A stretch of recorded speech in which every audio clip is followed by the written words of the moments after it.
అర్జునుడి కోసం అంత పరితాపాన్ని పొందాడు మహానుభావుడు. అంత పరితాపాన్ని పొంది ఒక్క నిమిషం హంసతూలిక ఆ శిబిరంలో ఉన్న ఆసన తన యొక్క శయ్య మీద పడుకున్నాడు.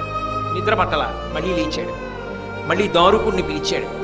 దారుక, రేపు నువ్వు నా రథాన్ని సిద్ధం చెయ్యాలి. ఆ రథానికి శైబ్య, సుగ్రీవ, మేఘపుష్ప, బలాహం అనబడేటటువంటి 4 గుర్రములు ఉన్నాయి. అవి కృష్ణుడు వెళ్ళేటటువంటి రథానికి పూంచుతారు. ఆ రథములకు 4 గుర్రములను కట్టు. వాటికి ముత్యాలతో కూడుకున్న బంగారు ఆభరణములను అలంకారం చేయి. తడిపి దాణా పెట్టి వాటిని సిద్ధంగా ఉంచు. రథాన్ని కట్టి పెట్టు. గరుడధ్వజాన్ని ఎగరవేయి.